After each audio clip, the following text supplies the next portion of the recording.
And welcome back to The Factor Uncensored. Something that intrigued me. Let's talk breast milk for a bit. And we're talking about breast milk banks. Close to 200 hospitals across the country and hundreds of babies depend on women to donate it. But just like everything else, COVID affected that too, plus contaminated baby formula around the country. You can see why it's in desperate need right now. Take a look. What we have seen in 2021, despite the fact that we were able to dispense just under 1 million ounces of milk to those babies in need, we're seeing a decline in the numbers of lactating women who apply for milk donor status. So we see a decline in the breastfeeding population's interest in sharing their milk through the milk bank for these critically small babies. We had already seen that and already started discussing that when suddenly Abbott's manufacturing plant was shut down, or several plants were shut down. 3 primary powder-based formulas were recalled across the nation, and that's led families to be in a crisis mode. Families who either chose to formula feed or had no other option are now struggling to find a replacement formula for their baby. And in some cases, they're not able to find any replacement formula, or they're on a specialized formula, and only donor human milk then can fill that void. So milk banks, nonprofit milk banks around the country were already stressed by a high demand and a decline in the incoming milk supply. And now we are facing this additional crisis of new families not previously obtaining donor human milk, now needing it for their children. It's a serious situation. Now, when we saw the decline in the non-lactating women in giving in 2021, obviously the pandemic was going on, it still is going on, but just not as severe. But what reasons were you hearing from women that they were no longer giving at that time? Was it a change of job, change of pace in life?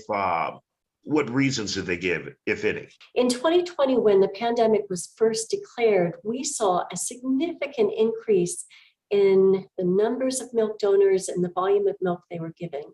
And that has a lot to do with the pandemic itself. In 2021, with the decline, we don't have a lot of data about why, but what we do have is data on what has changed for women.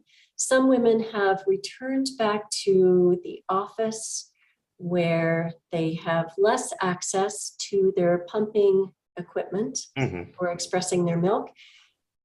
Many women have had their infants return back to daycare, so they are not directly breastfeeding their infants during the day and expressing their milk. They are only expressing their milk for the daycare's use the next day. And then finally, if you pay attention to the studies that assess people's mental status, people have what's being called COVID fatigue. They're just tired of the stress. And of course, current worldwide events are stressing people even more. Yeah. So that all works negatively on a person's successful achievement of their breastfeeding goal. Now, Kim, what if someone is out there watching now? How could they help lactating women? How could they help at this point? And where do they go? Obviously, you guys are in Austin, we're in Houston, and we're seen around the country. So what would you tell those women to do or go to donate? Go to milkbank.org, milkbank.org, and sign up to be screened as a donor. If we determine that you have a milk bank closer to you, we're going to refer you to that nearer milk bank. But otherwise, we're going to screen you. And the screening is so simple. It's just a conversation with one of my screeners about lifestyle and medical status. It's followed up with some written documentation from the mom. And then we pay for the mother to go to a local lab to have her blood work done. She is tested for hepatitis B and C, HIV, HTLV, and syphilis.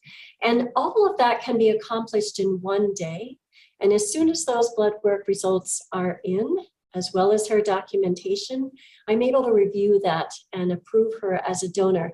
And this is a unique voluntary opportunity for these moms who are already so very tired taking care of their own infant, but it's a unique opportunity for them to be a lifesaver, to save the lives of preterm babies and babies who are sick, babies who have a medical need for human milk, or even just families who now, because of the formula recall, can't find a source of food for their infants.